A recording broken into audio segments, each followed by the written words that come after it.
Okay, I'm setting everything up here in my window. I like things a certain way on my computer screen. Let me know if there's a delay, if the audio could be better. And good morning to everybody. I've got a lot of pumpkins today, so let's see. What should I do? I'm sorry the quality is a little, but, oh, Baby Yoshi's about to start their first day of work. The quality could be better if I was using my PC, but I'm on my laptop so I can sit amongst the pumpkins. So if you were here for my last live stream where I got super excited that I could suddenly stream in HD, and now I'm not. My P-score is trash now. Let's see, what should I... I'll do it on, Your scrunchie is fire. Let's see.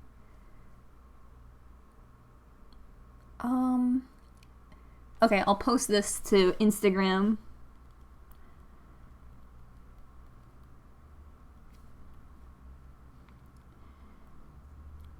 I said link in bio. Is that effective? Okay, hey everyone, good morning. I brewed this coffee when I first started and then had a couple technical issues, so now it's lukewarm.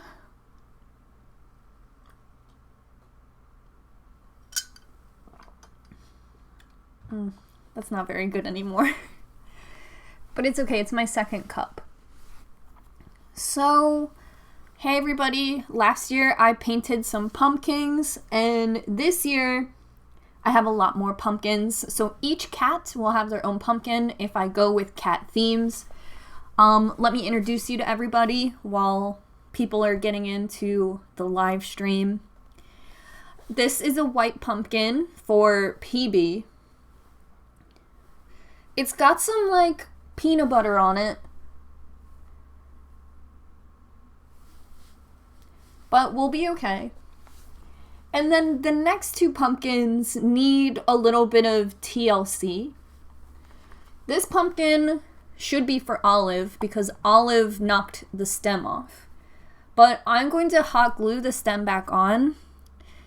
A little thing about pumpkins is they live longer without this. They live longest with the stem. So unfortunately, the stem broke off, but I have it. So we're gonna glue this back on. No problem. And this will be Olive's pumpkin. And then I have the big pumpkin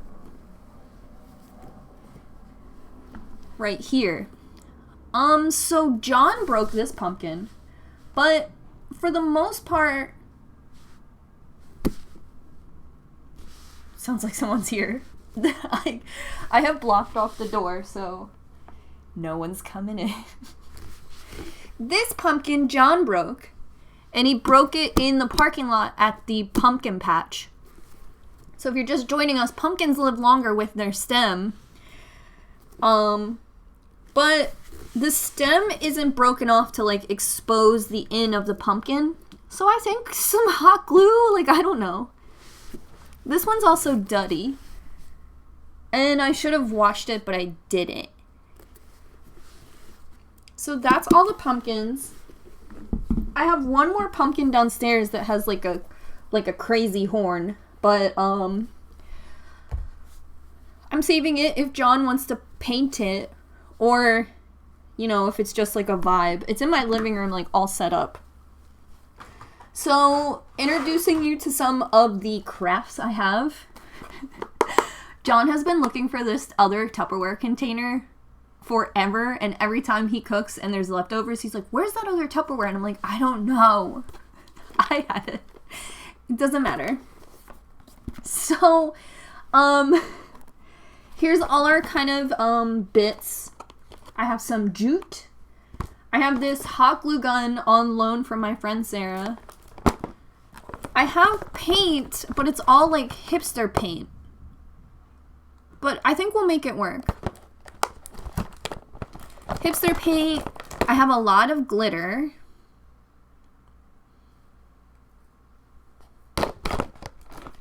I have these teardrop stickers. Glue, paintbrush, more glitters. This is like a black glitter, so that's pretty cool.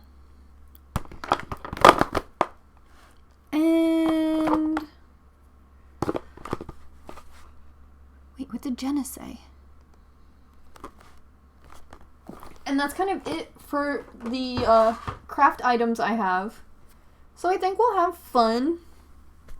And I have a little sketchbook so I can figure out. I guess I should have figured out what I was going to be painting. But my idea is the cats in costumes. So that's all I really have so far.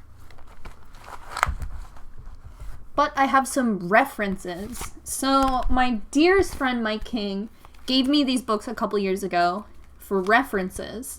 And he said, don't lose them. But he also hasn't asked for them back. So I must keep them. I'm obligated by law. And this one is All Faces. And then this one is Halloween. So when you look inside these books, they're like all references, but they're super easy.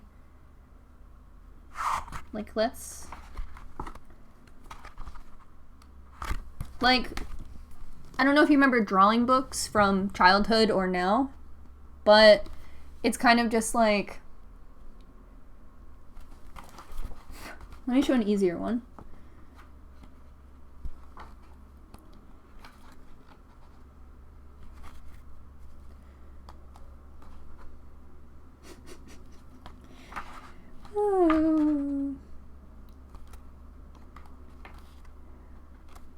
Okay, so, like, here's a little devil. And it just shows you, like, draw 2 circles, and then you get to that.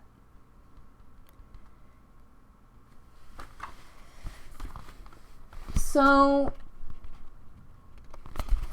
I have this as, like, a little reference, but, like, there's a headless horseman, like, that's pretty cool. So these are my reference materials. I love Mike King. And these are Ed Emberley's drawing books. So if you want to be famous like Mike King, Michael Sweater, excuse me. I'm using his maiden name. Damn, there's a really cool pumpkin and devil. Oh, wait. Sorry, everything's reversed, so I'm extra ugly. I think PB should be a clown. Wow. See, we're really cooking here. Right? Or Ethan? Let's see if I got the appropriate sketching tool. Here's another paintbrush, valuable. I really only have like 4 colors though. Let me grab a pencil. Sorry guys.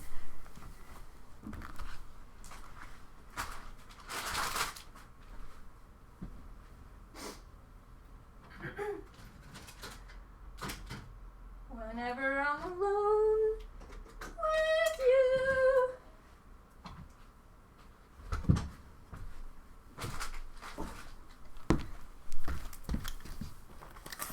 I have this chill setup, but I'm not even sitting in it. If I'm sitting in it, I'm all the way over here. I'll scoot it. Clowns are quite in right now. Okay, let me open up my reference book.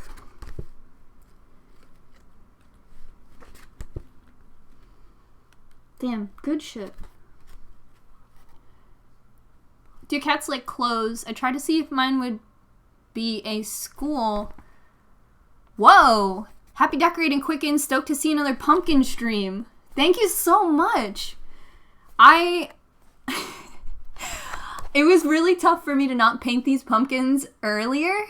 Because my friend Justine and I went to the pumpkin patch together to get pumpkins, but I was like, I am saving mine for a special occasion.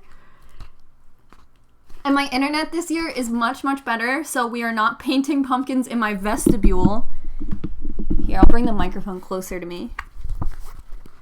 Though I am fond of the vestibule,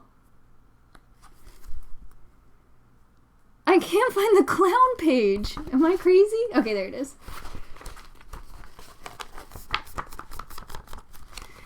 Thank you, M. You're a pumpkin.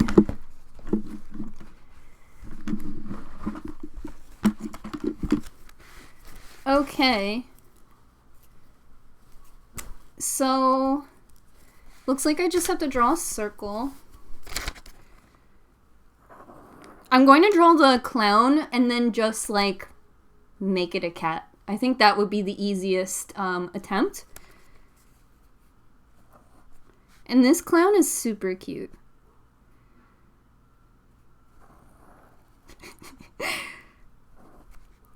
Did everybody watch scary movies this year? I feel like I kind of slacked on it. Like, I committed, like Halloween treason. Every time I tried to watch a scary movie, it was just, like, a movie I haven't seen yet.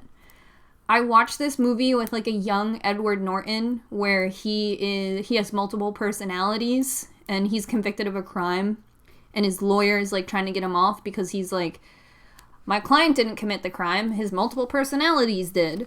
And Edward Norton's, like, a fresh 19 years old. And after I watched that, I was like, that wasn't a horror movie, but it was very good. There is a new Edward Norton movie coming out on Friday. I just saw a preview for it. I was like, oh my god, I was just talking about you. So let me see what you guys said. I watched so many scary movies this month. Man.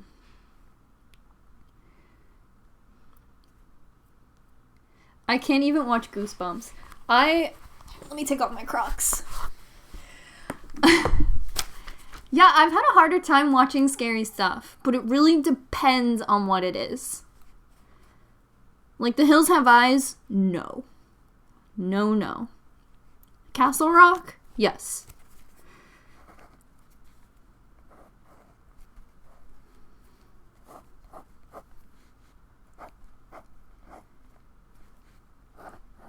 This clown is so silly. These drawing books are so fun. I used to have a How to Draw the Powerpuff Girls drawing book, and that's how I found out that the Powerpuff Girls are wearing Mary Janes and not, like, ballet slippers. Like, if that's a Powerpuff Girls shoe, it's like that, and that's their little foot. And I remember the book was like, draw their Mary Jane like this. And I was like, oh, I thought they were wearing ballet shoes. No judgment, I just, that's what I thought.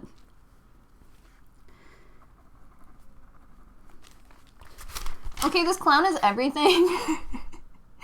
No, I want to, like, turn it into a cat. I watched a few, but started Castle Rock. It's good. It's, like, creepy. That's what I like. I like suspense, like the series Lost. Like, I like that. Just saw The Haunting from 1963 in the cinema last night. Hereditary is so scary. Yeah, I was talking to somebody, and they said that no movie compares to how scary Hereditary was. And I was like, what movie is that?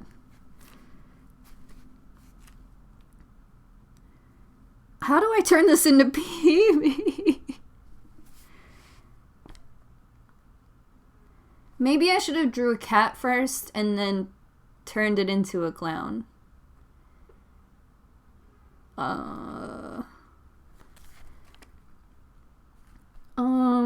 What's PB look like?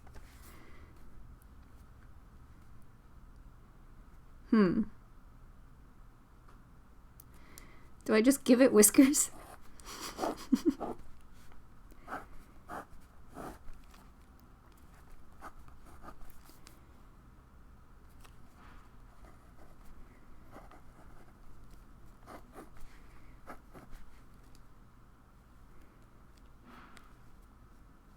This won't do.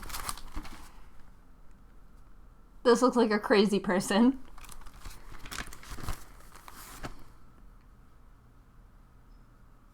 I stopped watching Hereditary midway through because I felt physically sick. Light stayed on that night. That's not my deal. Like, that's hard for me. Alright, let's try one more time. Starting off with a cat and then turning it into a clown.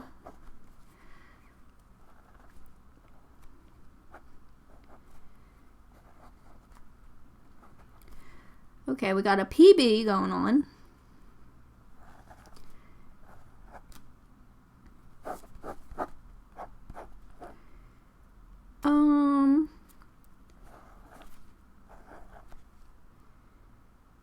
Okay.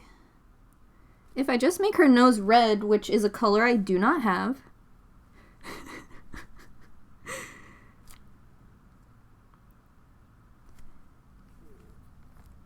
I watched a really weird horror movie on Netflix called Ghost Stories. Weird, but worth a watch. Other than that, watching all the classics, The Shining, The Exorcist, Stigmata.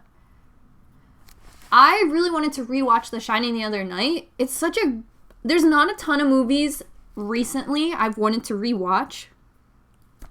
But that one, I need to assess what colors I have. I wish I could just make all the cats ghosts. I have a lot of white. Right?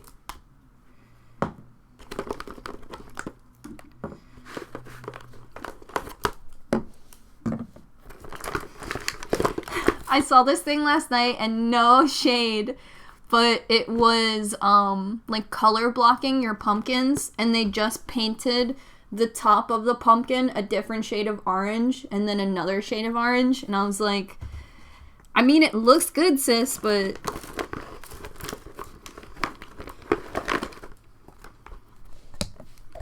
I think I should just paint the cats and then decorate them.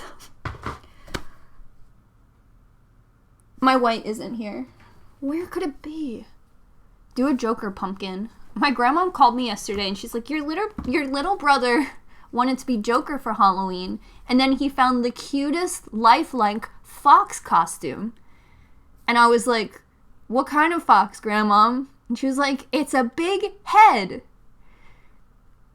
So my brother's being a furry for Halloween, but he wanted to be a Joker. And I said, Grandma, do you know that Zach lives in a society? I have to get my white paint, guys. I'm so sorry. I put literally all of my needs on Earth in this area. I swear. So I wouldn't have to leave. But I'm pretty sure my white paint is just on the kitchen table. I have to break the illusion of the white background. I'm sorry.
Oh my god, did everybody leave? I got the white pink, guys. What did everybody say while I was gone? Accidentally sent a furry convention because I thought it was a comic convention when I was out of town. Sorry, I really ran up the stairs really fast. So if you ever meet John, he has this bit where he went to a furry convention and he had a nice time. That's it.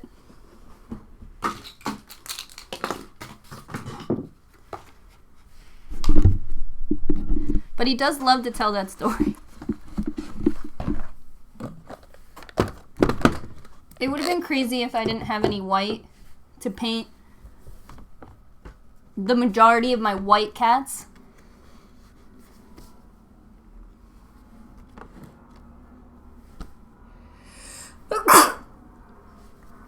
But I knew I had white paint because of this freak. Wait, there was a ghost while I was gone? Nuh-uh.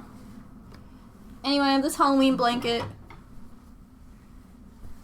I'm gonna wrap myself in.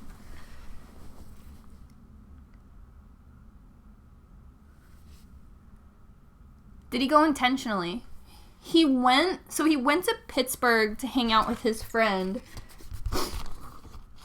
And I guess his friend was like planning on going or like wanted to check it out but didn't want to check it out alone. So John went with him.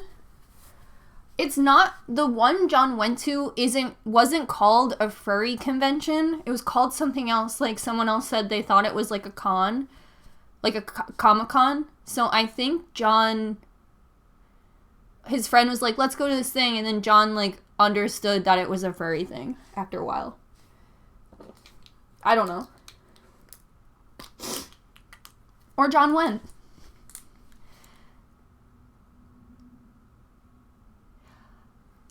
Yeah, Anthrocon. John went to Anthrocon. Love that for him.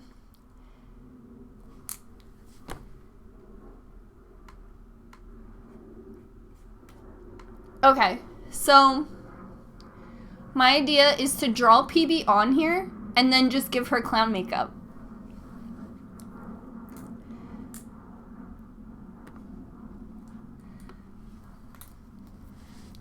Someone asked what temperature it was in Philly. I actually have the window open. It's really mild. When I took Olive for a walk the other day, it was super mild out.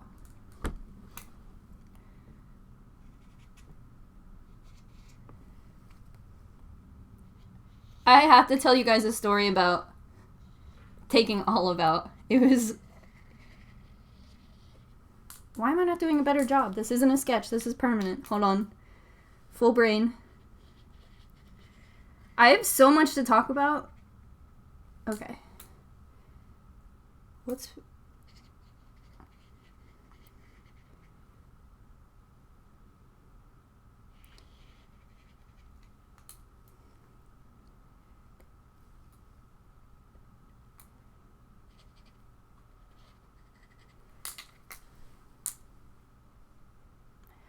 BB. The ultimate gag is that I stopped calling PB PB for no reason, and now I call her BB as like her evil alter ego.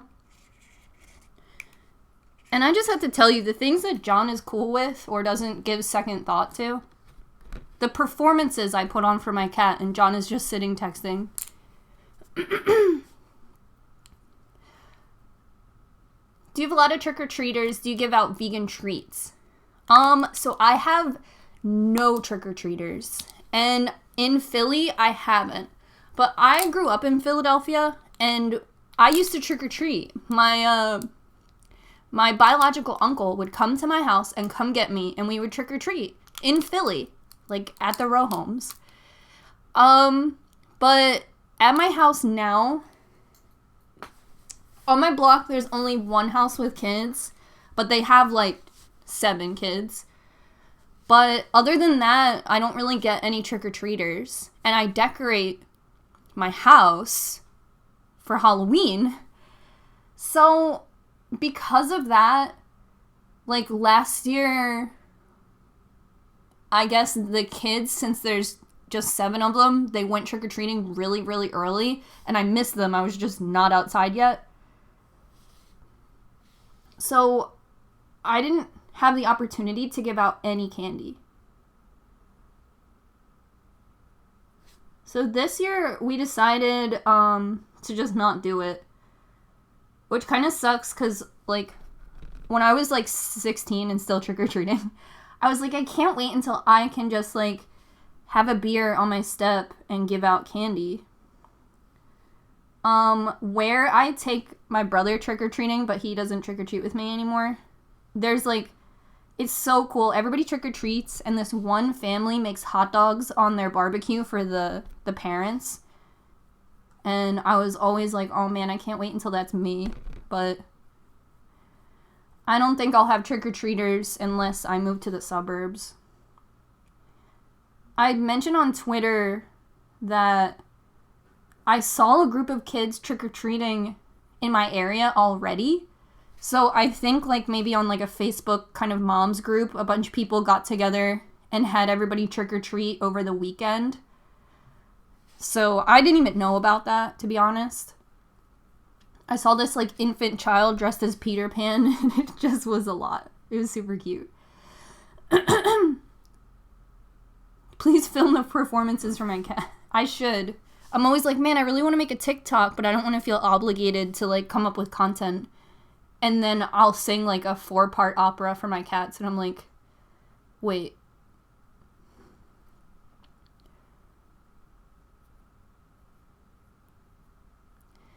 So I feel bad. Like, I actually would love to have trick-or-treaters, but I don't have any. Last year, my neighbors from across the street, they're like young. I don't know if they're married, but it's like a young couple, and they own their house, and they gave out candy last year.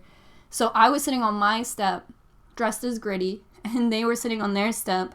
And it was cool. Like, it was the first time I really got to see them.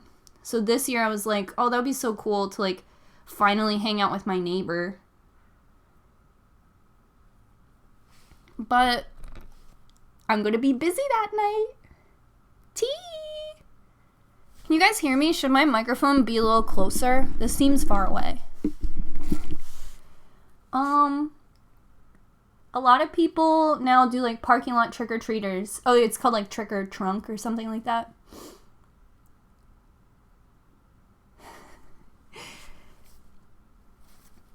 Oh, so I took Olive for a walk the other day because I want to get him comfortable enough with riding in a bicycle basket, and that's like a long-term goal.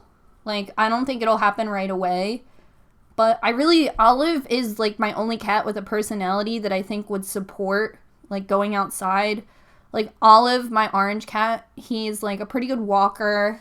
He is really good with commands. Like, when I wake up in the morning, I can kind of just like yell for him and he'll run into the bedroom. And John always comments, like, on how strong my relationship with Olive is. So I would say Olive and I are, like, totally bonded, and John's really jealous. So I took Olive. I have this, like, cat duffel bag. It's, like, a regular duffel bag that has mesh on all the sides. So an animal can, like, be in it, chill, but you can also wear it. Here, what's that comment say?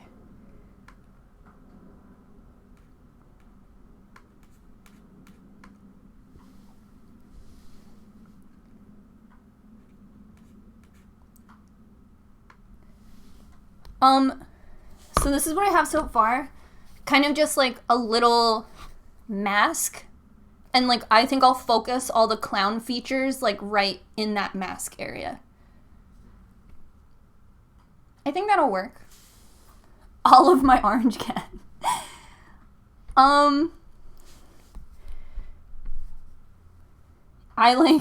I give all my cats, like, nicknames and stuff, and one day I just called Olive the orange one. So that's, like, in my rotation of, like, my cat nicknames. So I put him in a duffel bag, and I went to... There is, this... It's not like a park. It's like, if you can imagine Philadelphia and think about the Rocky Steps, there is an area over there that, like, overlooks the river, and there's always, like, people on bikes and stuff like that. So we traveled over there, and he was still in the duffel bag, and he did really good to travel. And then after I was walking for a while, we found, like, a really chill spot to just, like, hang out, and I unzipped the duffel bag so he could, like, come out on his own or whatever. If you're just joining us, this one is PB, and I'm giving her a little clown mask, but I'm going to mix some other colors right now.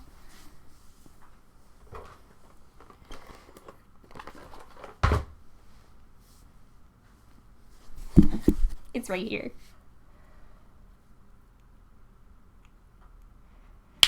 Olive isn't Olive. Fun fact, John named Olive. So I laid, like, a little blanket down, and I unzipped the duffel bag so he could peek out if he wanted to, and I put a harness around him in case, like, I don't know, God forbid he, like, ran off. And he did okay, like, on his own, but he didn't come completely out of the duffel bag. So I picked him up in the duffel bag, and he was so cute. He just had his paws out of the top of the duffel bag, and I walked him along the river, and it was so nice. I mean, it's Philly, so you can still hear, like, cars and traffic everywhere you go. But it was still nice. So I'm walking along the river, and I noticed, like, you know, like 100 feet up. Can we see that far? I noticed as far as I can see a woman coming towards us. But, you know, I don't really pay attention to it. And then she gets closer and closer, and then she's, like, right with me.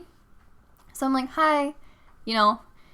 And she goes, like, oh, like, is this your cat?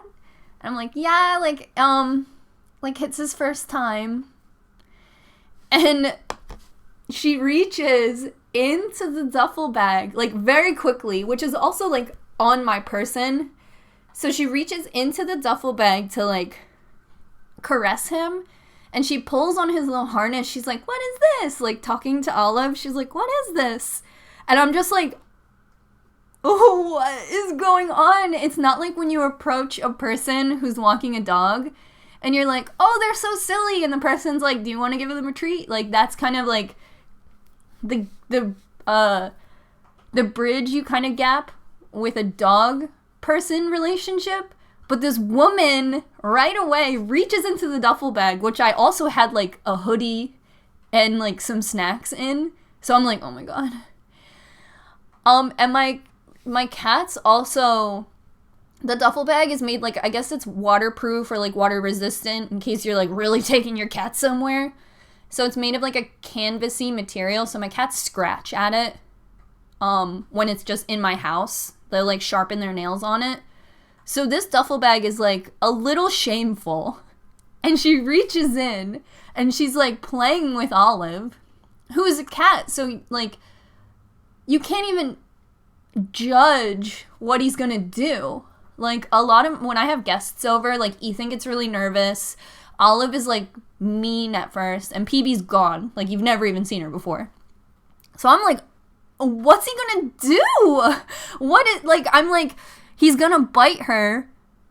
He's already scared because I'm, like, introducing him into this high stress kind of, like, experiment. Like, I didn't do anything, like, I didn't force him to walk. I didn't take him out of the bag. Like, I say high stress, but, I was kind of, like, gauging how he felt the whole time, and I didn't expose him to anything too much. Like, high stress, but control. Like, he had a really good time.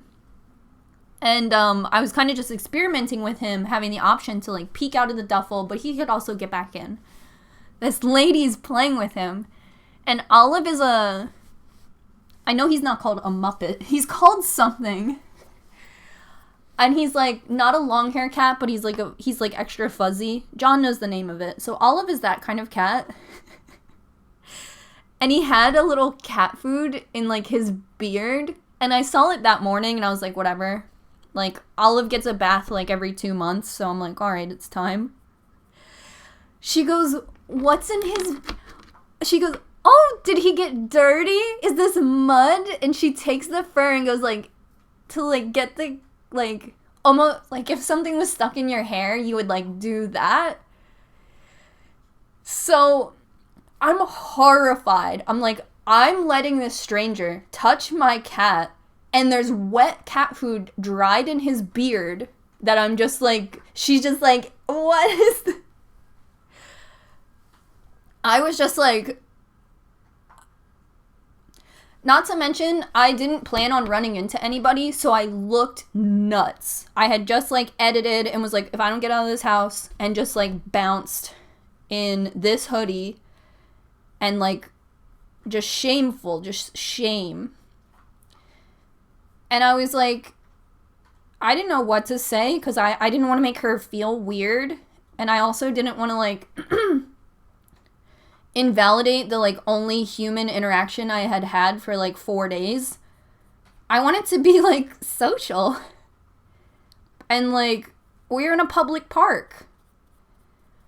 So I like lied. I was like, it's my very first time taking him out. He's nervous. But like, I've taken Olive on like little walks before. I mean, furthest he ever got away from the house. And first time with that experiment.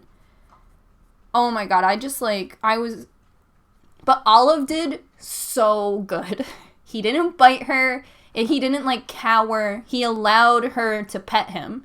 And he's so adorable. He's so cute. He's like intoxicating. When you see him, he's the biggest eyes and he's so fluffy and he's so small. Like, I don't think he's gonna grow anymore.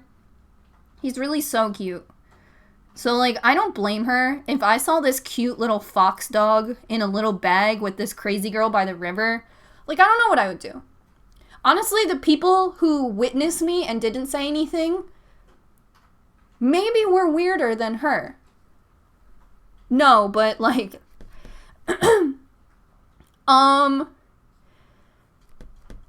someone said she deserved to feel weird. I don't think she did. I think like any signal was not sent. She wasn't an older woman either. Maybe older than me, maybe not. So I was completely horrified. And I felt bad because I was like, you just touched cat food. And my cat could have bit you. But also I was like, I don't know, a little validated. I was like, okay, maybe what I'm doing like isn't crazy. Because I used to walk Ethan and people would honk the horn and be like, what are you doing? And the horn would like scare the shit out of my cat. So like, I had to stop. Yeah, I think she could have asked permission, like for sure. It all happens so fast though. And I don't, like, I'm also weird, so I'm sure I didn't send out the appropriate signals. But it was just wild.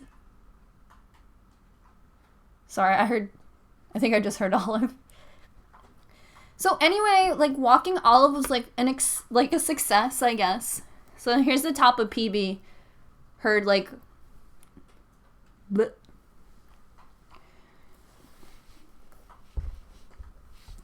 I'm gonna let that kind of dry.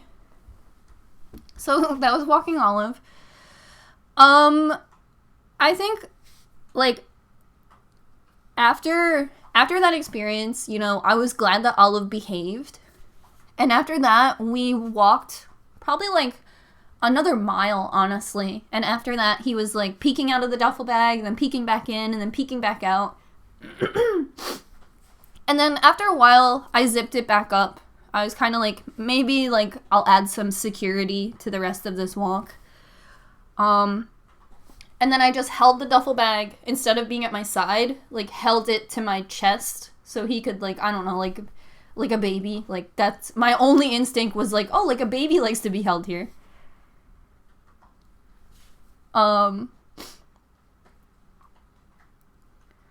Walking cats is a good way to burn energy for cats. People don't seem to see it often, so I guess they react weird. Yeah, like, Ethan isn't overweight. Like, he's not a fat cat, but he is, like, husky. He's, like, really big. So I wish I could take him out more often.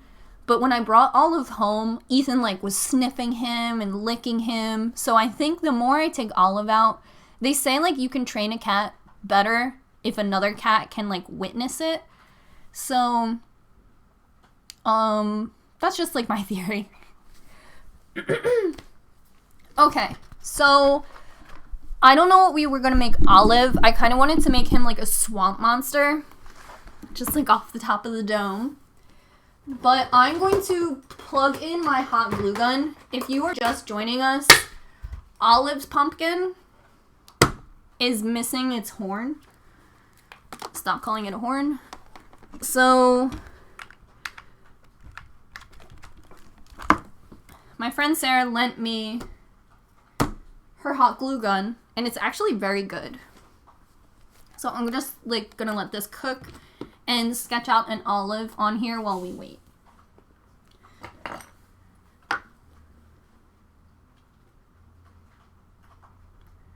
I walk dogs, and so many people think they're entitled to just come up to us and pet the dogs. Yeah, I was a dog walker. I've told this story on this channel, but if you're a new subscriber, thank you so much. Thank you so much for subscribing. I used to be a dog walker for just one dog, and it was a pit bull. And I guess, what is the pit bull that, like, is the, like, you keep its, you don't neuter it so it can continue to breed? The bull? Is that right? Well, it was that. It wasn't neutered, but it was a really chill dog. Like, his name was Doobie. And I used to walk him, and I wouldn't, like, he was a big pit bull. So I know you shouldn't walk dogs that you can't control, but he never got, like, super active or anything. He was like a small dairy cow that I would walk the streets of West Philly. And one time this guy, he was, like, super enthusiastic. He was like, oh, yay! And he had a dog. And I was like, oh, like, no, like, don't walk over here. I'm gonna cross the street. And he was like, no, it's okay. And I wanted to be like, oh, yeah, what I say doesn't matter. Just, like, you know, what you say is the only thing that matters. So I was like, I'm not stronger than my dog. Like, I yelled that. And he was like, oh, it's over. So I, like, gave out many verbal cues. Like, do not. And the dude did it anyway. So Doobie, the second the dog started to, like, smell Doobie, he mounted the other dog. And he was like, hey! And I was like,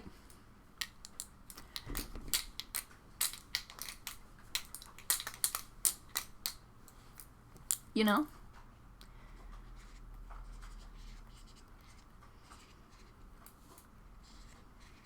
So I draw Olive, like, the lion emoji.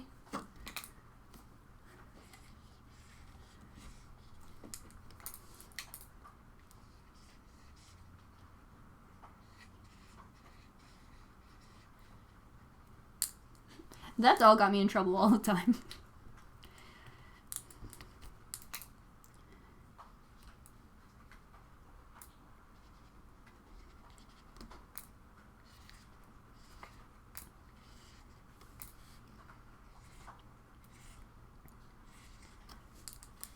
So this is how I draw. This is Olive. These are his whiskers. It's kind of like not translating.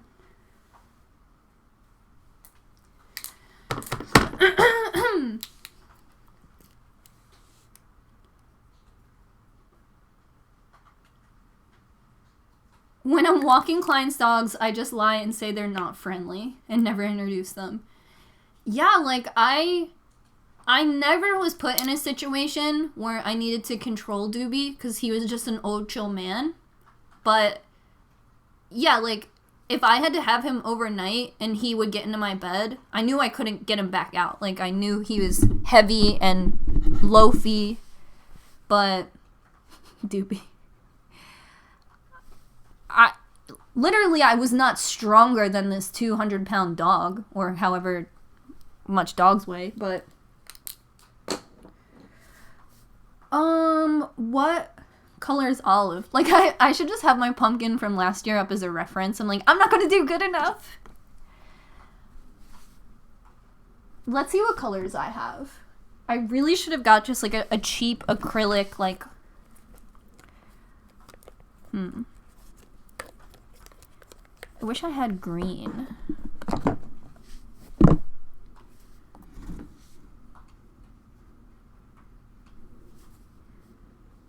What would Olive dress up as?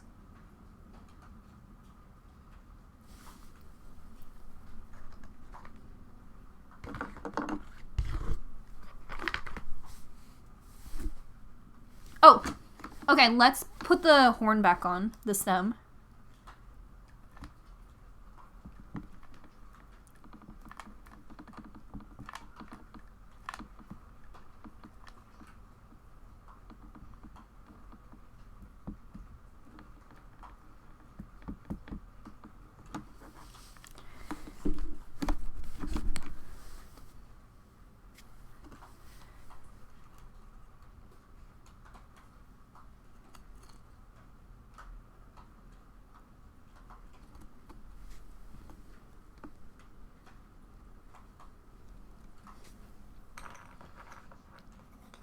Would you ever get a dog quicken? A mummy! Yes! He's gonna be a mummy!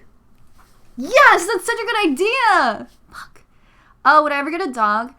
I don't know. John's parents have 2 dogs. Not tea, but they have 2 dogs and they're kind of older. So sometimes I think that one day those dogs might be our responsibility. So that's kind of where I'm at, but I'm not sure, to be honest.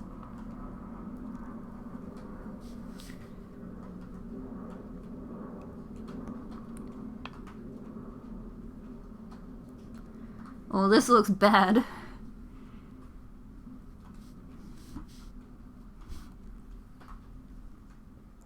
I thought this would be seamless, but looks very bad. Okay, the other pumpkin, I don't know where the stem is, so I'm unplugging the hot glue gun. There's a lot of strings.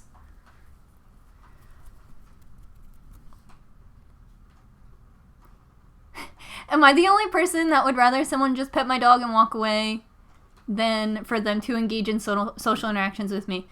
I think that's what I mostly do, especially like at my old job, one of my coworkers bought a puppy and it was like intoxicatingly cute, and he walked it to the salon to like introduce it to all of us when he first got it, and I was like, how long did it take you to walk here? And he was like, I was stopped like every 5 feet. And I was like, well, you bought a puppy for attention, so. But still, that sounds tough.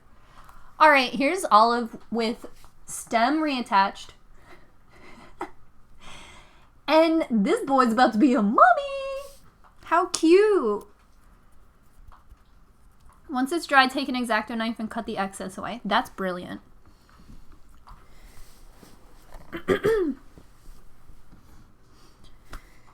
I do have an abundance of white paint, so this is perfect. That's the paint I have.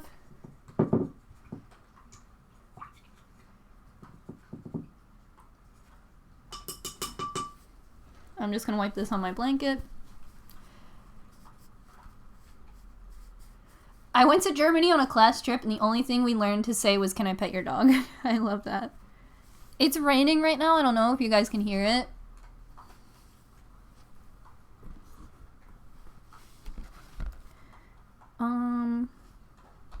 Okay. I'm gonna see if there's a mummy in my reference book. If you guys are just joining me, I have this reference book of like how to draw faces. This is the cover. So I'm just gonna see if there's a mummy.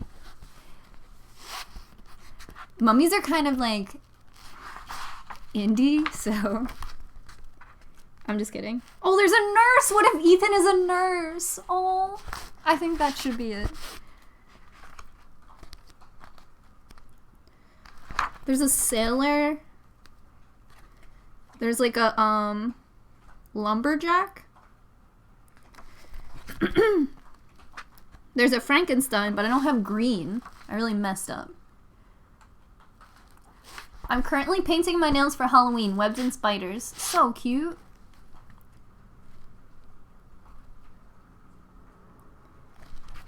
There's like a guy with a beard. I don't see any mummies. A baby.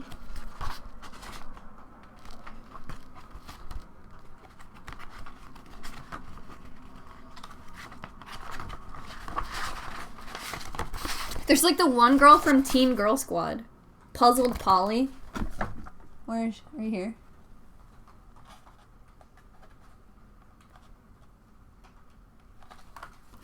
Teen Girl Squad. Mummies aren't easy to draw. No. I think I'm just gonna give him like a white bandage, like that across, maybe like that across, and then I'll just like outline them, I guess, or like make them dirty. Try to copy your nugget mummy. He's downstairs. I'm gonna go for it, I think. I'm just gonna go for it. I'm just like random like that.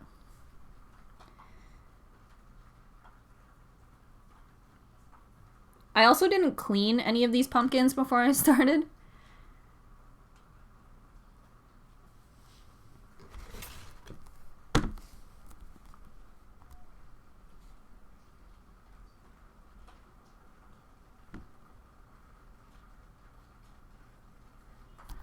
So I saw Spirited Away in theaters, and it's the first time I've seen it in a really long time, and it's the first time I've also seen it not bootleg, like not downloaded to my like college laptop. I forgot. It's so good. Such a good film. A lot of people were there too. I feel like much less people were there for the like borrowers, the secret life of Arity.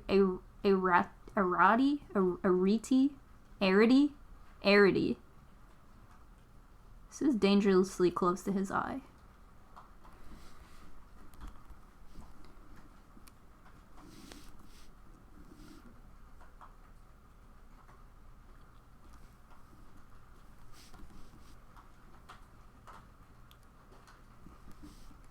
Oh, Courtney Jonesy out of here. Happy Halloween. Thanks for coming. Thanks for being here.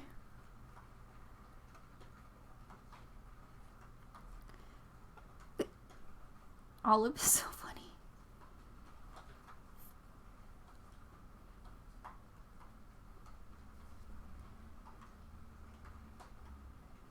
Yeah, so Spirited Away came out in 2001. Can you believe that? I was 11 years old when Spirited Away came out. I had no idea. So good, because I didn't watch any of those movies until college. I think this is coming. I think this translates. You know what I mean? I think that's right.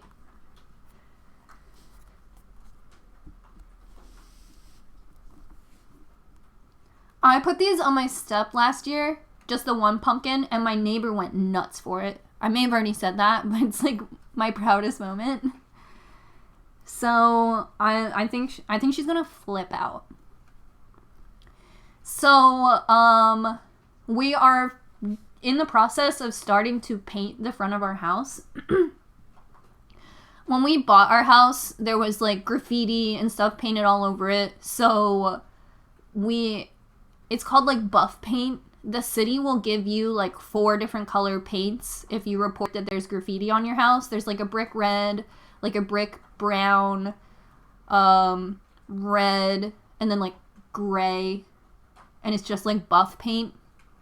That's what I call it.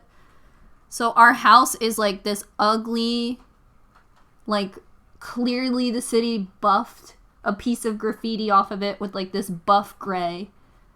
Blech. So we're in the process of beginning to paint the front of our house. And John made this joke. He's like, because he told me I could pick the colors for the finishes. So I'm like drunk with power. But he's like, oh yeah, like you can't post about this. And I was like, yeah, it kind of sucks. Because this is like a big moment. And I mean, I'm talking about it here, but yeah, it's kind of a shame. But it makes the most sense. Like, John didn't have to tell me that. I already knew that. But yeah, with that, I also, like, wasn't going to post any pictures of us, like, sitting on the step with the trick-or-treaters and my neighbors and stuff. Sad. So I decorated the front of my house with all my, like, B-list Halloween decorations.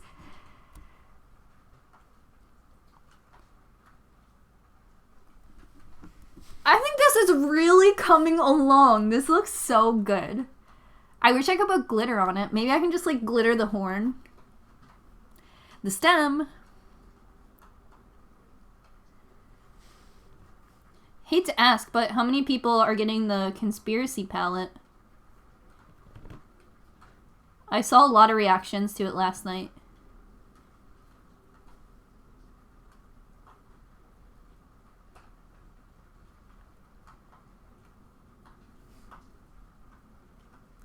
Safety first. Proud of you both on the work at the home. I was so excited. I mean, so we were getting...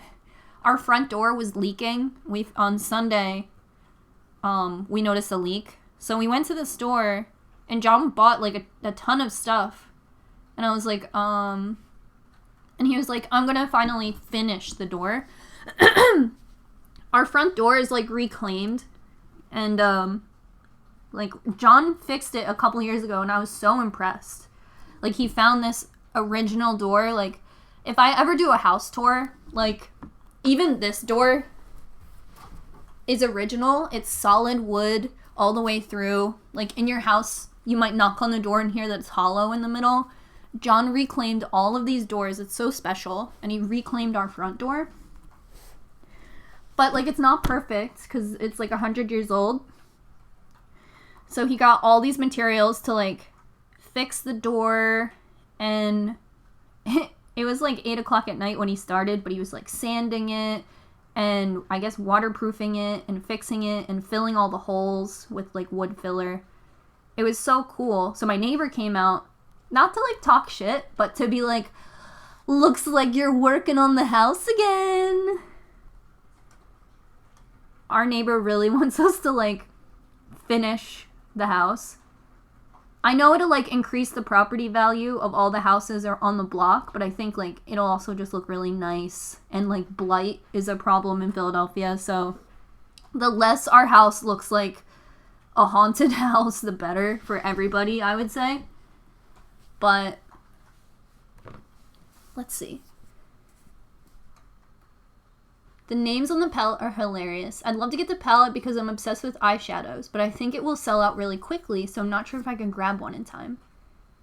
I'd feel a little weird buying it, but I wouldn't mind having it. Mini palette is cute. I'm obsessed. Might just get the mirror. You and John have been together forever. Why aren't you getting married? I feel like I discussed this in all my live streams, that, like, the benefits of us getting married in my favor are like 1,000,000% because John has health insurance. And John's dad is a professor, and if John and I get married, I can go to his school for free or discount. And I would love to go back to school, like maybe for video editing, like, you know, just be in like a classroom environment, even for like a minute, just maybe even take one class. But yeah, I saw this tweet the other day that was like, a lot of you guys want to have weddings, but you don't want to be married or something like that. And like, I think there's a ton of pressure for me to get married, for sure. But like, John and I talked about it very adultly. And we were like, here's all the benefits of us getting married, like on paper. And my tattoo artist, Derek Brimsey, him and his partner ended up getting married because on paper it made a lot of sense. They had just bought a home. His partner had really good benefits. She had a government job. Like, that comes with, like, a lot of benefits. So they ended up getting married because they were like, okay, the government has set up all these systems for us to benefit if we're husband and wife, so why not take advantage of a system that we can't change? And I thought that was really, really cool. I think that Derek Brimsey is like, I think he's really, really cool. But yeah, I don't know. I don't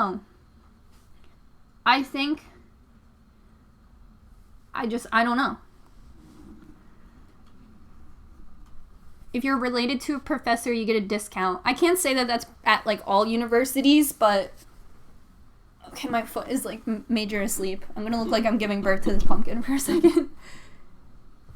Oh, I got fucking paint on my pants? Dumb bitch.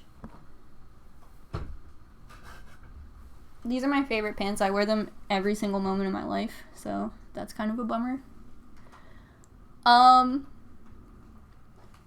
Yeah, I can't speak for every single university, but I talked to John's mom about it, and she told me that that's a thing at least his college that he works at.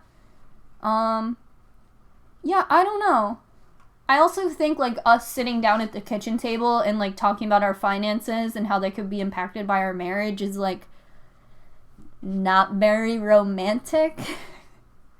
Sounds kind of beat. Not my 16-year-old fantasy.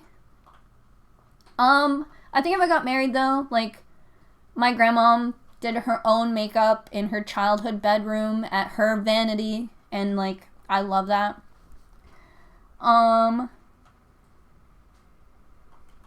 don't know what, like, a traditional Filipino wedding, I think of traditional Filipino wedding, and I have no idea if this is true, lasts a couple days.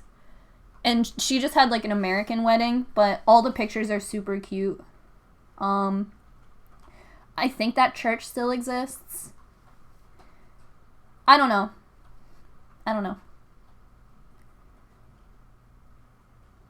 My best friend Justine isn't getting married to her partner, and they bought a house together, and they're, like, perfect for each other and everything like that, and I don't know. Also, with my YouTube taxes, like, I don't see how John's getting any benefits from the wedding.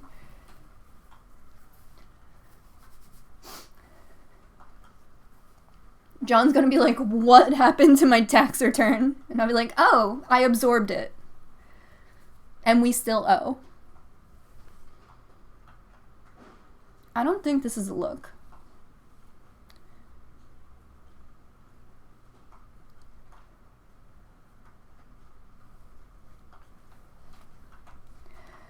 I mean, I love this.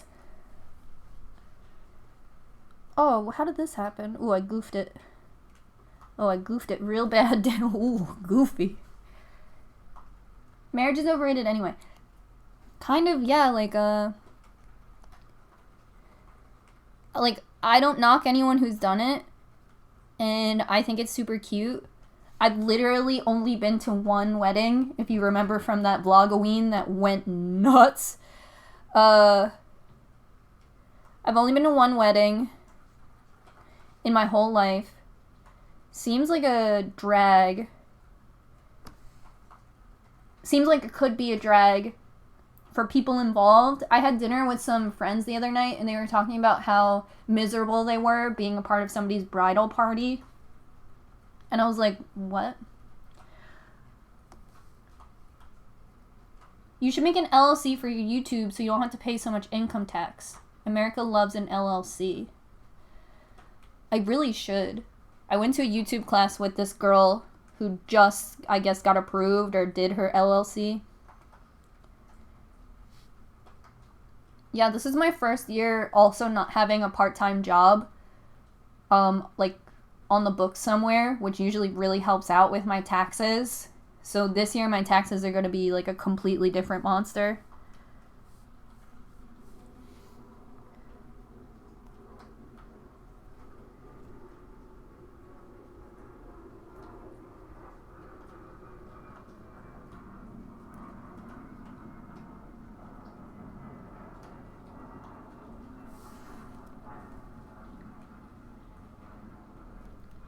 Me and my partner got married mostly because we knew we just wanted to be together, but also because of health insurance and making sure we have access to each other in case of a hospital situation.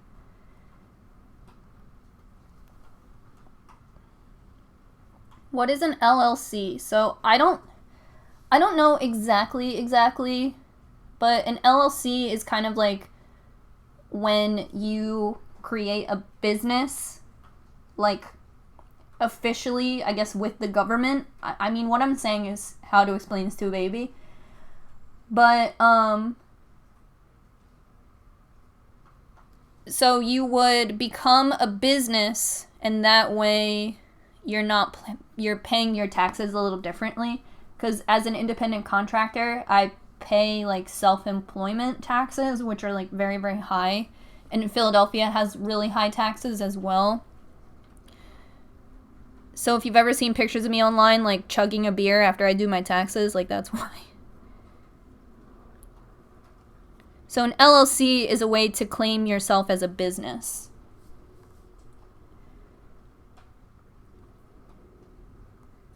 The benefit for John would be being married to you. Oh. I just got his Halloween boxers yesterday. Okay, so I gave him some crazy features. Oh, that's nuts. And I touched it.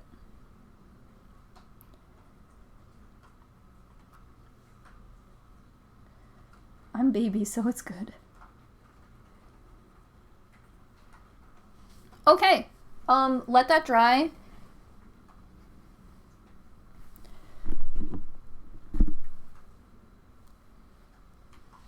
I can't, like, I don't think there's enough support for me to hold it by the horn. Alright.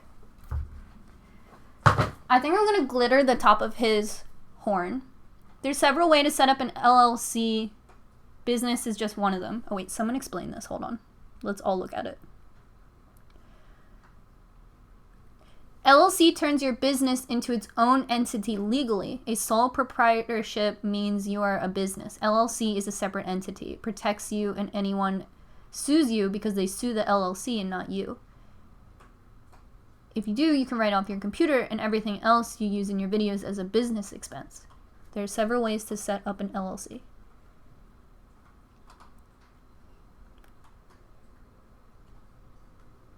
Oh no, I'm gonna glitter paint it. Did I already say that?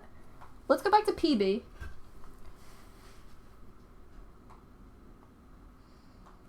That's kind of dry. I think another coat would make it look less like a face mask. So we'll give it another coat. The older I get, the more pressure there is. You a cool jack-o'-lantern?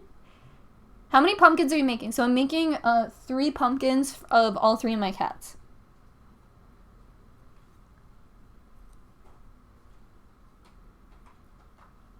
This is PB's second coat. She deserves it. I'm sorry, I don't.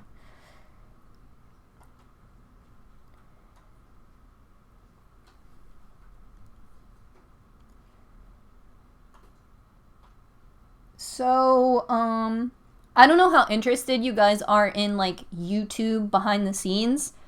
I live for behind the scenes no matter what. Like, yesterday I watched a, like, mini documentary on Chick-fil-A. Like, I love details. I love to be in the know.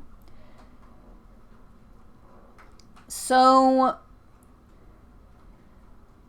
calling them hackers isn't correct, but some YouTubers figured out some of the code in the page source that is attached to all your videos. So, like, sorry, there's paint on my hands and I have to touch my face. Oh, okay, happy Halloween! See you, have a great day! So, so these YouTubers kind of figured out how to read, like, some of the language in your page source. So if you ever, like, right-click on a page and it says show page source, and, like, all this, like, HTML comes up and you're like, what have I done? Some YouTubers figured out what a lot of the language in that meant, and they were able to figure out what their videos were rated, which is a thing that YouTube tries to protect us from.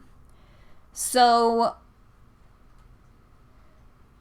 only for like a couple hours yesterday, because YouTube got wind of it really quickly and changed it, I was able to see the ratings on some of my videos. And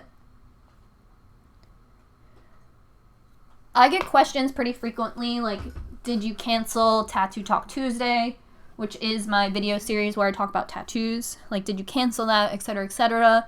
I deleted a lot of my, like, body mod videos. And I was able to see yesterday that a couple of my videos were still rated teen, even though they weren't about, like, tattoos.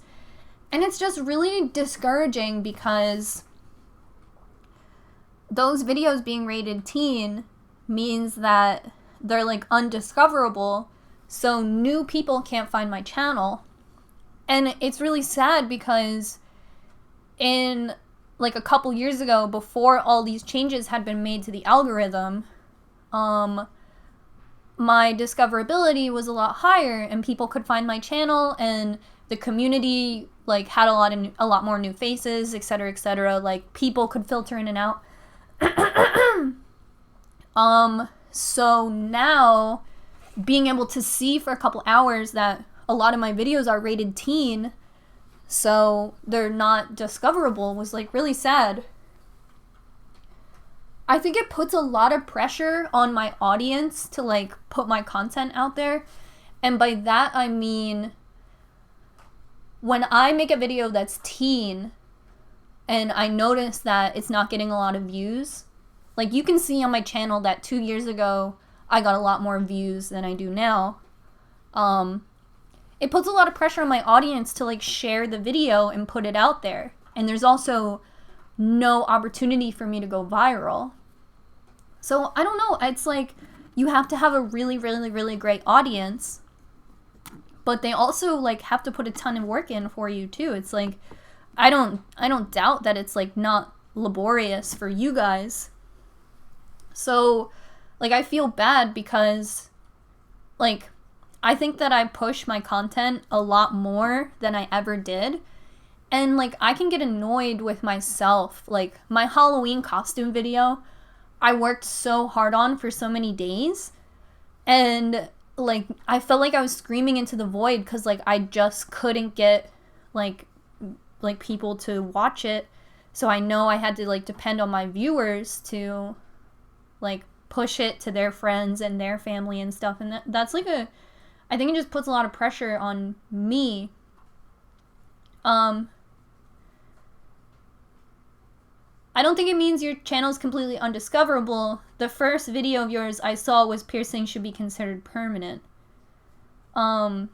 So we found out about this rating thing last night, and I think it has a lot to do with how YouTube is currently creating all these systems where, like, family-friendly content and etc. is now highly considered in the algorithm. Because as I was reading through the code, it would say, like, this video is not suitable for the, like, ACF, like, America Children Federation or whatever.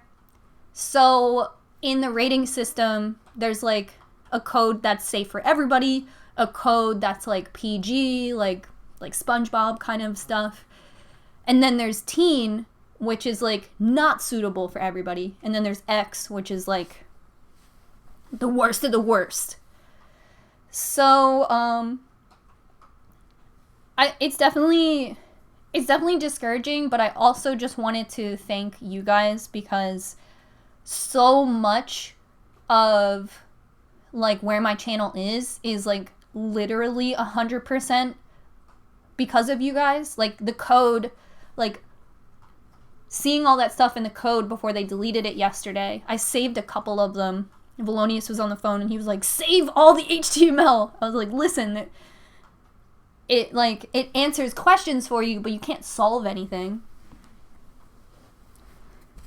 Okay, my foot is unasleep. But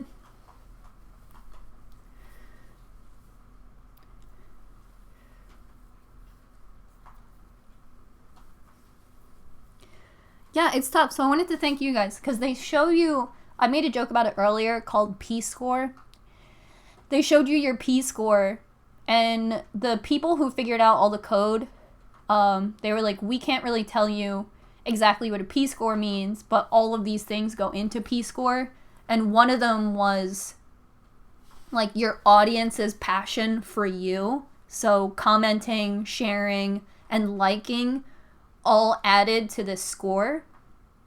And like the highest P-score on YouTube was Late Night with Stephen Colbert. So he has the best P-score on YouTube. Like not PewDiePie, not, you know, Shane. Late Night with Stephen Colbert. So definitely super interesting. Like YouTube sees that there's something happening on Late Night with Stephen Colbert that is really powerful beyond PewDiePie, the most subscribed single YouTuber. So pretty interesting. Do you mean your videos don't show up in recommended videos? So there's not... What I mean is my videos stay within my audience. There's not room for them to go beyond. And every time I like try to find answers, because I feel like my channel like used to be this way and now it's not. Every time I try to find answers, I like kind of just like can't figure it out. So being able to see that some of my videos were rated teen or stuff like that, it at least answered questions, but it does, it does leave you wondering, like, what do I do? Do I stray from this content so I can be more favorable in the YouTube algorithm? Did you see the video by Nerd City about demonetization? Yes. Nerd City and I are friends on Twitter. It's just a little frustrating because, yeah, there's tattoo content I want to make, but then I'm also like, but does it stab like my YouTube channel in the back when I do it? I don't know. But you can beat that system by having like a really dedicated and engaged audience, which is why I tell you, like, what you guys do is laborious. Like, it is a labor. Like, I do YouTube full time, but I also lean on you guys a lot, and I know that you guys have jobs and go to school and have animals to raise, and I'm like, share my video, please. So I just wanted to thank you. Like, you do a job as well. Like, being someone who consumes YouTube content, you are also doing work, and it doesn't go unnoticed. Do you have a Patreon page? So I keep thinking I want to have a Patreon, maybe even have it for like a year. I don't know. I go back and forth because I don't want to, like I said, like you guys already do so much. So I do wonder like how much I can even ask of you, because I feel like watching my videos, I'm like, wow. So I don't know. It's tough. But your channel is tattoo content. Well, I did have to delete a lot of videos off of my channel because they had given my channel a mature rating. And like I don't necessarily want that. Like I want a 15-year-old to be able to find my channel if it helps them as much as a 30-year-old, as much as a 40-year-old. Like, so it's tough. Like I think I make content for a general audience. So I don't want a mature rating. Like, I don't think I'm making Maxim magazine content. Like, I don't think that's fair. And I also think that Inked YouTube channel is blowing past me in every way possible. And I don't understand why my content is struck and theirs isn't. But that's probably tea, so I'm going to walk away from that. And you guys can... you know, make that decision for yourself. Like, if you like that content, I don't want to create any sort of feeling.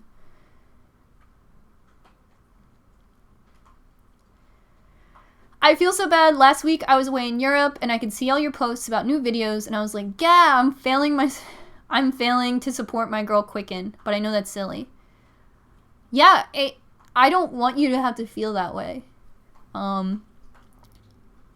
I'm also in a position, though, where if you do support me, it helps the entire channel. So there's like a sense of community, but there's also a sense of like group labor. And I never want you to feel bad as a viewer. Like there's a silent majority that I constantly try to put in the front of my mind that I am also like who also supports the channel, and like they're never out of my mind as well.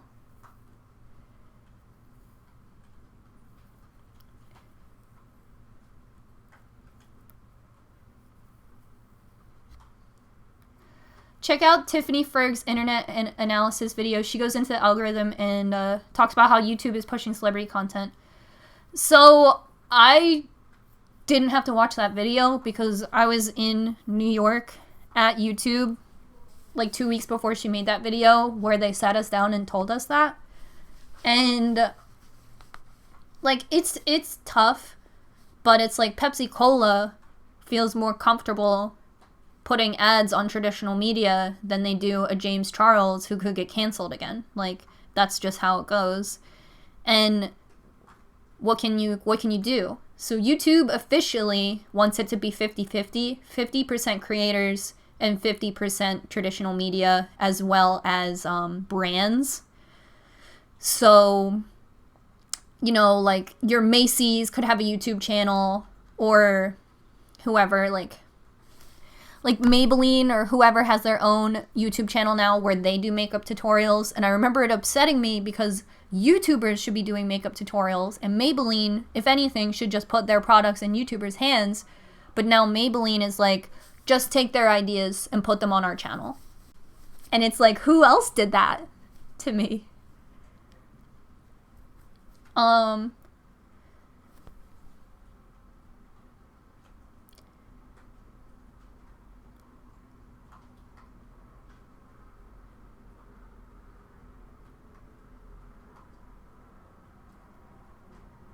I moved to a new city with a significant other, and when we broke up, my friend group kind of dissipated as a result. I had tattoos at the time, but really started my tattoo journey in that time. I stumbled on your videos, and at that time, it really helped to have someone talking about the things I was thinking about, and it helped to have someone that felt like a friend. Thank you for all the moments you helped me through, and I hope YouTube doesn't keep doing this to you in weird ways. I want to support any way I can. Well, thank you so much. Yeah, like I'm super glad that I could be that person. And like I would hate for like whenever I go to these like YouTube classes, you kind of have to brand yourself in a few words because you tend to talk to a lot of people.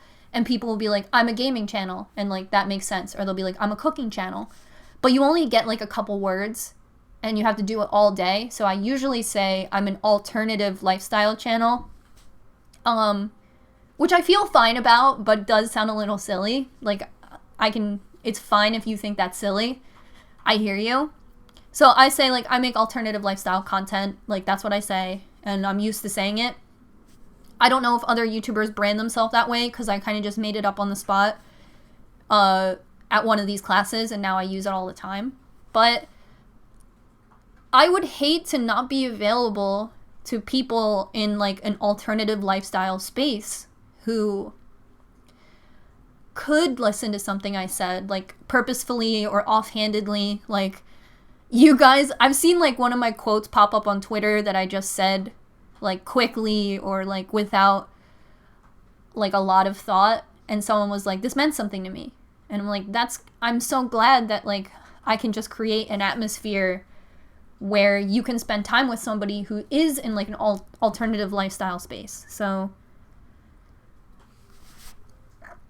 it's tough because like I don't think I'm super problematic. Like I don't think that YouTube can't trust me. Like I think that I'm trustworthy and hardworking, and YouTube keeps sending me to all of these classes where I participate and win trophies and all this stuff, but somehow the content I'm making is being suppressed in one way or another, or my audience isn't working hard enough, which is tough. Like Like, I don't have any, like, fan accounts and things like that, and somehow that measures my audience's engagement, and, like, that's tough for you guys.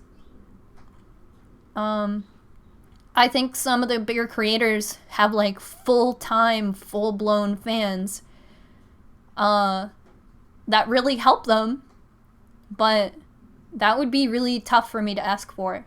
And then I can't kind of compete with everybody else. So it's definitely tough. And your audience's engagement is measured. Another thing that is measured is, quality. So going back to Stephen Colbert, Late Night with Stephen Colbert has the highest P score on YouTube. His production company is literally a TV show. So I asked YouTube if I should be shooting in 4K because I would prefer not to. And they said, oh, it's no problem if you don't. But now it's been revealed that your quality actually does go into your P score. So all of this time, even right now, I'm not doing this stream in HD.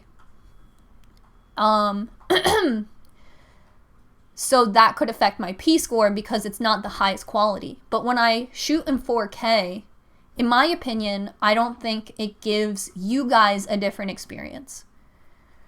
So why would I add an hour or more to my editing when you guys will have an equal experience? I think you would rather me you'd rather me have that hour so I can go back to work. So I don't know.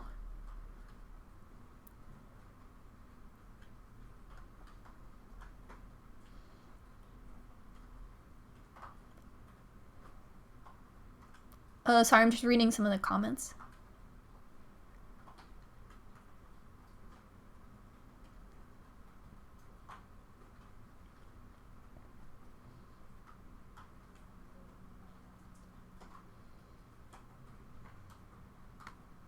Who said fuck a Macy? I'm dead.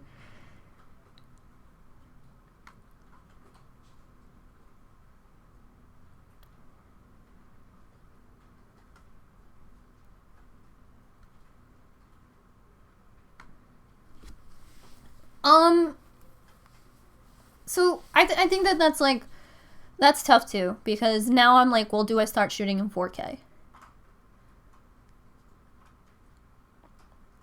The stipulations are all getting so crazy and sounds a little predatory. People who can't afford the best cameras are getting lower in the algorithm. It's true unless they have that, like, fan push. Like, I don't exactly know her name, and it's a sin, but you know the meme on Twitter of the girl with the braces, and she's, like, covering her mouth, and she has, like, long acrylic nails, and they're pink, and she's, like... She started a YouTube channel, and it's blowing up, and I know she films all of her videos on her phone, but the audience support is there, because she has all these memes, and a lot of people support her, and, like, worship everything she says. So there's also these non-traditional people who counter the algorithm and blow up despite it. So there's also always a ton of, like, YouTubers studying this. Like, I think her name is, like, Joanna Cena. She, like, blew up after she made an Emma Chamberlain video, and all of her videos are, like, shot on her phone, and they're, like, not traditional, and they're unique, but the audience passion is there, and you kind of need, like, if there's a pie graph of your P score, and you suddenly have, like, a huge piece of it at 100%, then you blow up as well. Welcome to the live stream. Yes, Nicole TV, that's who I'm talking about. So right now my pumpkins that I am painting are drying because they have white, and I think the white paint I'm using is, like, crazy. Where's my PB pumpkin? Am I crazy? Wait, here's PB. Okay, here's Olive. Ugh. So this pumpkin is gonna be Ethan. Sorry about that tangent. This is, like, a discussion I had with John last night. And, like, like I said, like I always try to be like super chill, like honest with you guys, 100% regular, and it's definitely tough because I've been on YouTube, you know, for a long time, and I've seen all of these changes, and John has been there too. And when I was like really erratic, like I made 5 videos this October, and 3 years ago I made 16. And, you know, John was like, this is killing you. But now this stress as well is also crazy.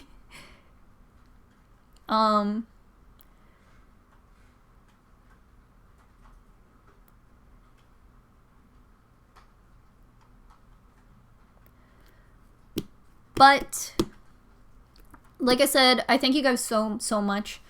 I know I was on the phone with Valonius last night, and he said that one of the metrics that YouTube is looking at right now is people who watch consecutive videos. So if you have a series, YouTube favors it because you would watch one and then the other. And my consecutive video count right now is at 2, and it should be at 6. Just a lot of stuff that can be confusing or tough or like hard on a YouTuber. But all I want to do is do a really great job and make really great content for you guys. And like that's like literally where my heart is. So when I get involved in all this business stuff, I feel like it makes the waters kind of murky, because it's like, am I making the content I love, or am I developing a crazy business strategy to fight the algorithm, and in that time figuring out content to like wrap around that business strategy? Like I don't necessarily want to do that. Like the thing I've been saying the most to myself is, do I want to make clickbait so people actually watch my videos? And that's really sad. It's a really sad thing that's the conversation I have to have with myself. Do I make clickbait so people actually watch my content?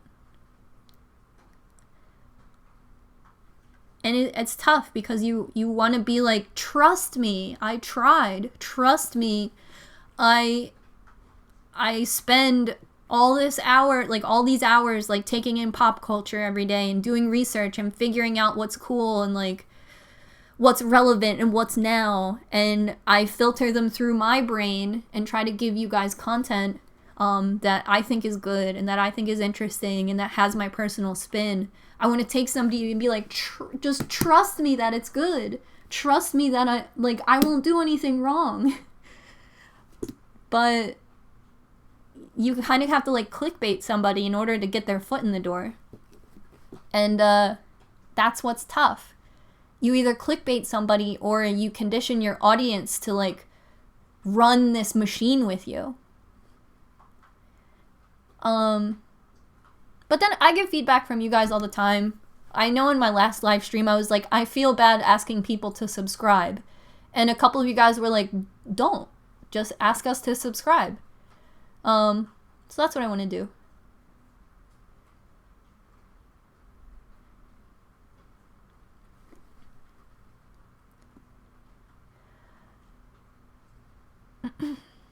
Sorry, I'm just reading the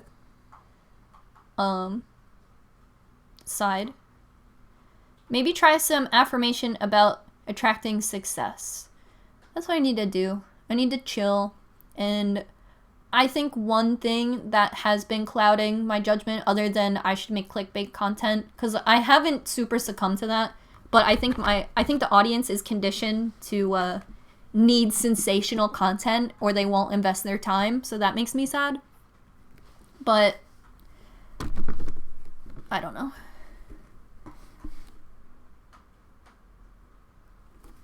This is Ethan, and let's figure out what we can make him. That's my whole thing. Like I said, like, I'm not in a position where I'm like, YouTube did this to me and I'm over it. I'm definitely in a place where I want to evolve and I trust my content and I want to make it better and have and stand by it. And that's how I feel. And the YouTubers I love who do it well are always going to inspire me. and it's fun, and I love YouTube, and I love this Ethan pumpkin. But yeah, thank you guys for saying like you would support my Patreon and stuff like that. I think I see a lot of creators who are like, I'm having a hard time in the algorithm, so now I'm doing etc. And I think that that's like just the next way to protect content that you love making and that your audience loves too. Would you ever consider switching platforms? I was thinking maybe like doing Twitch, but I really need someone to like come over and kind of show me how it works.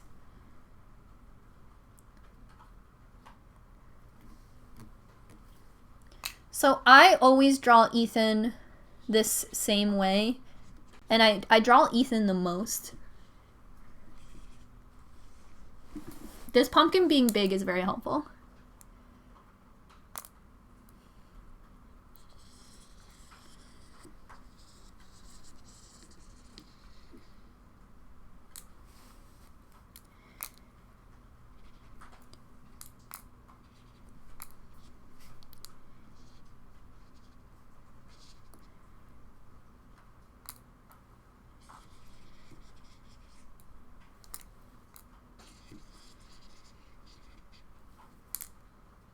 Wait, is this Ethan? I think I messed it up. I don't think there's supposed to be a space there.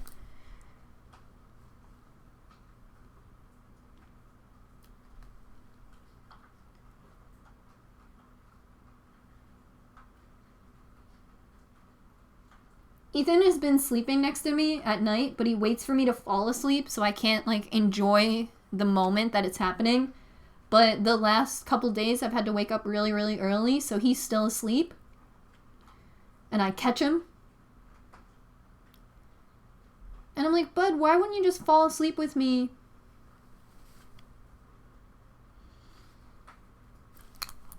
I really messed him up. I'm gonna fix him.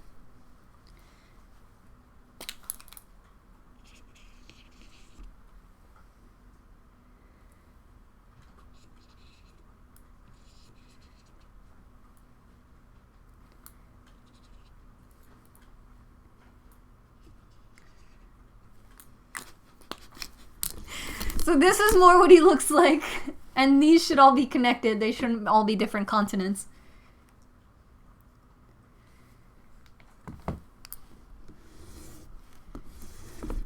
So Nurse Ethan or what? Oh my god, I forgot. Damn, I should have left him more head. Could I like fashion a like... Okay, but what else makes a nurse visually with just a head other than the hat? Because I can make a hat and glue it to him. But what else? Like, what else would a nurse look like?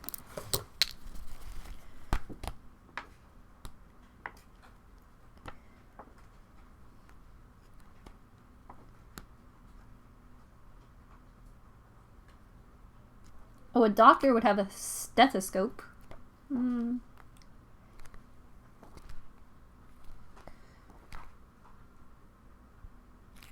Oh, this nurse has like a little collar thing. Can we see? Scrubs. Heart hearing thing. I'm alive. Oh, bangs. That's true.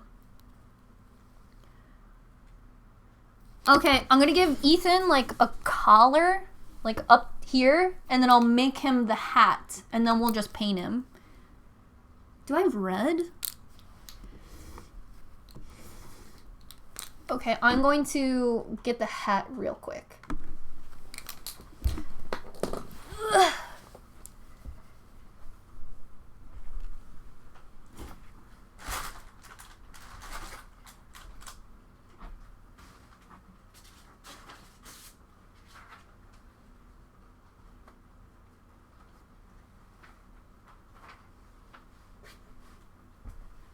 Oh my god, this is gonna turn out so good.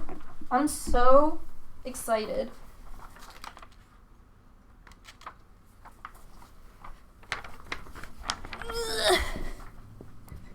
Give him pin-up curls and tattoos. Let's see what this event looks like.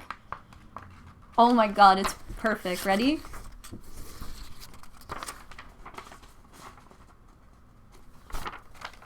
Nurse Ethan is here to take care of all of us. He's like Nurse Joy. But a cat. Okay, so, if you guys follow me on Instagram or you saw my Halloween video, I was Kadama for, Halloween, one of my costumes.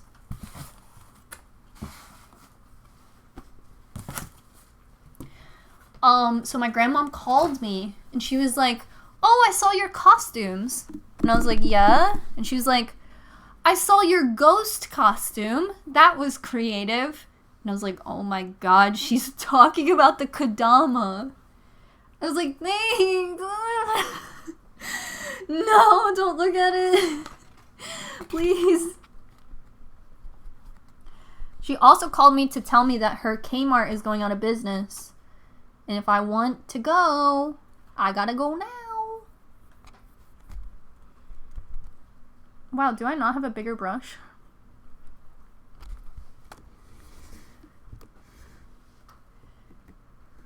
Hey Quack, missed the live stream. Here we are. We are gathered here today to pay tribute to our Lord.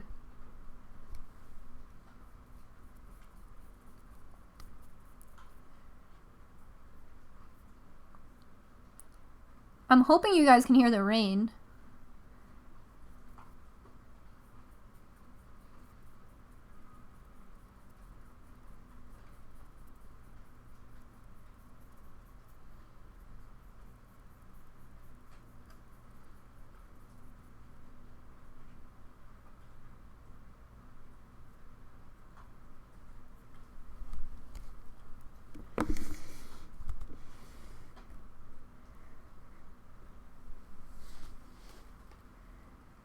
This is the content I came for. I'm crying.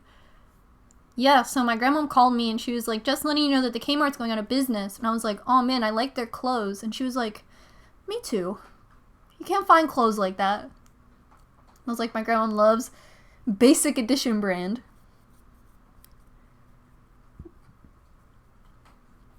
"24 hours in the closing Kmart." JK, they close at like 9. At least they did in my day, when I worked at Kmart.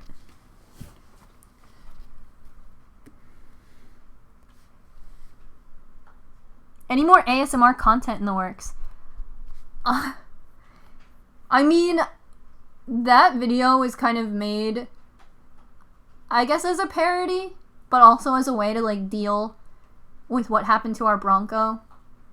And I still feel really bad for John. One of my friends a person who went to my high school, and we weren't friends necessarily in high school, but we started reconnecting, and her husband is like a train truck guy, like John. And we all got Bami the other night and went to see Spirited Away together. And John was talking, and he was like, "The sad part is, I had a fully functioning Bronco, and now I don't." I was like, oh my god. Poor John, a sin.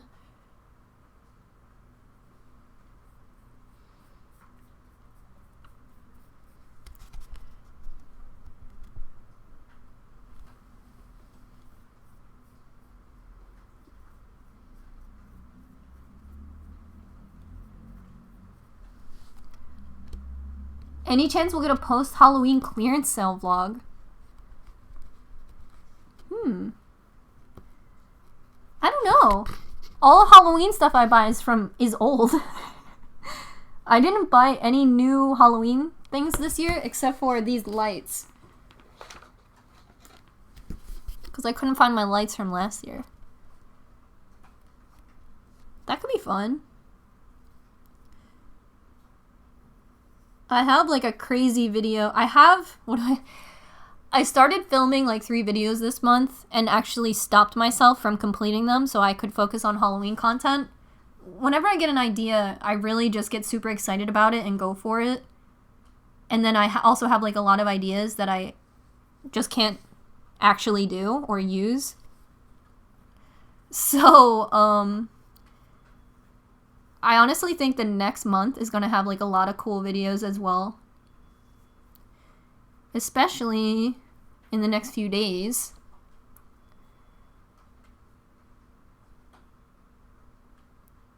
I'm doing crafts at the same time as you. It feels like we're bonding.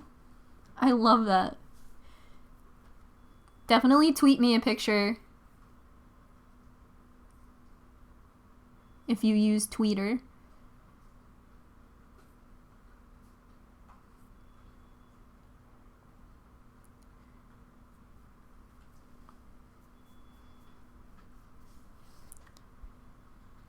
All my outdoor plants have to come in, and I don't know where I'm gonna put them. It's stressing me out.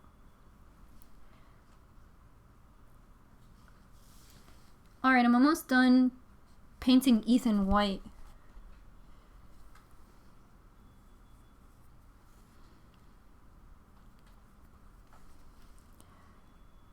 Here we go, E.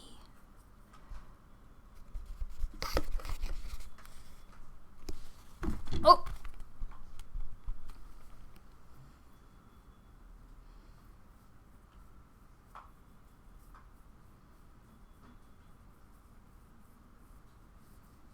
One more little piece.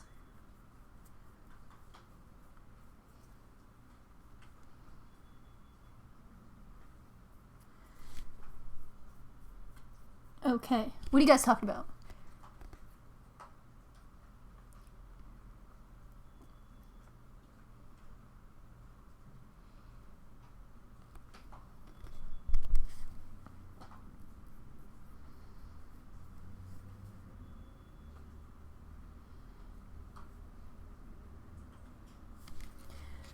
Okay.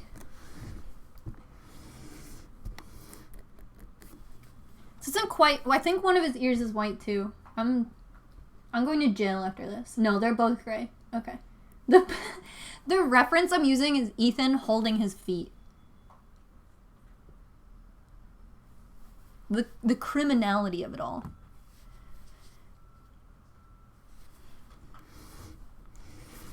Okay. My good boy. I'm just gonna add a little bit of black to this white, create some gray.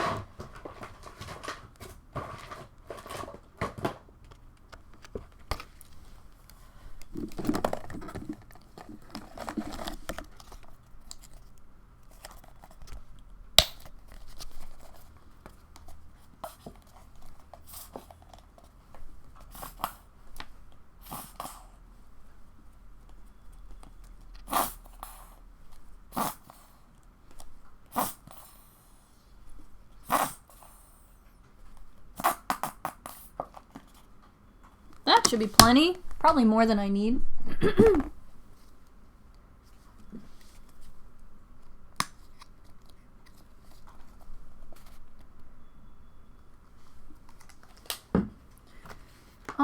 You guys are all asking for the Discord link. I think I can post it on my Twitter.